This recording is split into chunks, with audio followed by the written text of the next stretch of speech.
The pirates of the ancient Mediterranean. In the 1st and 2nd millennia BCE, pirates sailed around the Mediterranean, attacking ships and avoiding pursuers. When one mentions pirates, an image springs to most people's minds of a crew of misfits, daredevils and adventurers in command of a tall sailing ship in the Caribbean Sea.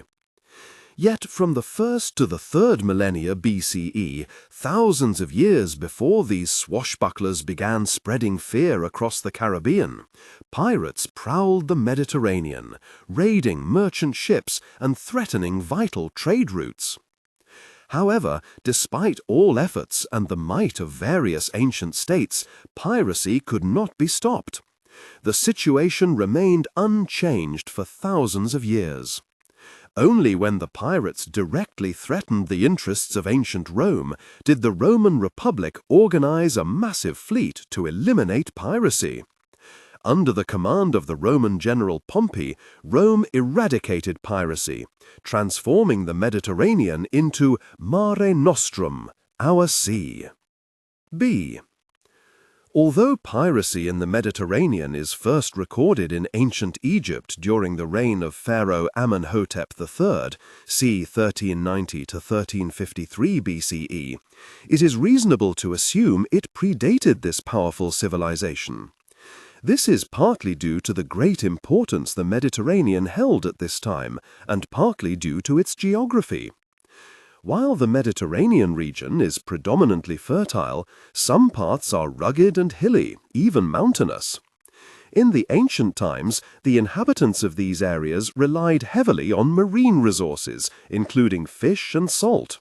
Most had their own boats, possessed good seafaring skills, and unsurpassed knowledge of the local coastline and sailing routes. Thus, it is not surprising that during hardships, these men turned to piracy. Geography itself further benefited the pirates, with the numerous coves along the coast providing places for them to hide their boats and strike undetected. Before the invention of ocean-going caravels in the 15th century, ships could not easily cross long distances over open water. Thus, in the ancient world, most were restricted to a few well-known navigable routes that followed the coastline. Caught in a trap, a slow merchant ship laden with goods had no other option but to surrender. In addition, knowledge of the local area helped the pirates to avoid retaliation once a state fleet arrived. C.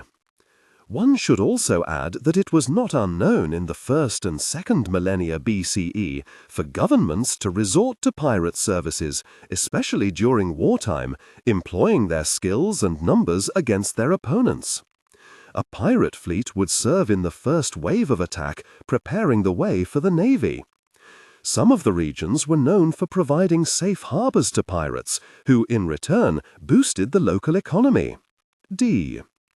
The first known record of a named group of Mediterranean pirates made during the rule of ancient Egyptian Pharaoh Akhenaten, c. 1353 to 1336 BCE, was in the Amarna letters. These were extracts of diplomatic correspondence between the pharaoh and his allies, and covered many pressing issues, including piracy. It seems the pharaoh was troubled by two distinct pirate groups, the Lucca and the Sheridan. Despite the Egyptian fleet's best efforts, the pirates continued to cause substantial disruption to regional commerce.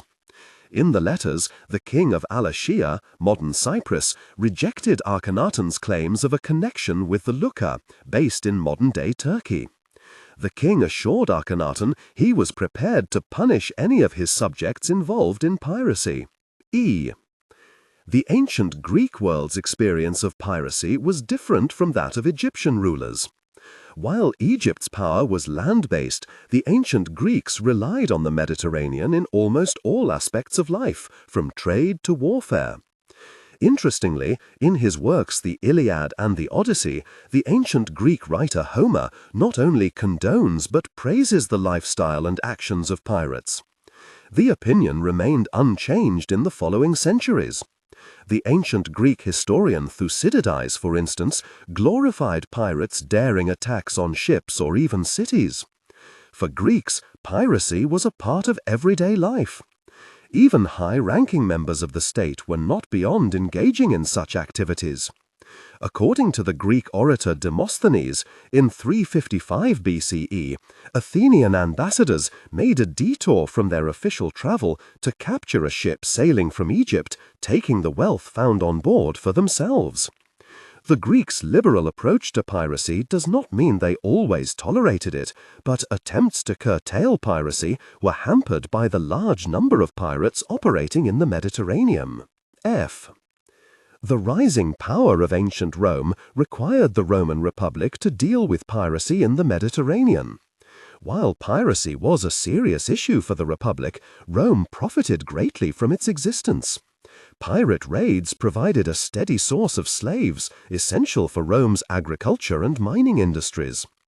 But this arrangement could work only while the pirates left Roman interests alone. Pirate attacks on grain ships, which were essential to Roman citizens, led to angry voices in the Senate demanding punishment of the culprits. Rome, however, did nothing, further encouraging piracy. By the 1st century BCE, emboldened pirates kidnapped prominent Roman dignitaries, asking for a large ransom to be paid. Their most famous hostage was none other than Julius Caesar, captured in 75 BCE.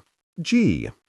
By now, Rome was well aware that pirates had outlived their usefulness. The time had come for concerted action. In 67 BCE, a new law granted Pompey vast funds to combat the Mediterranean menace. Taking personal command, Pompey divided the entire Mediterranean into 13 districts, assigning a fleet and commander to each. After cleansing one district of pirates, the fleet would join another in the next district.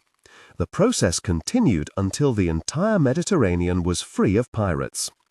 Although thousands of pirates died at the hands of Pompey's troops, as a long-term solution to the problem, many more were offered land in fertile areas located far from the sea.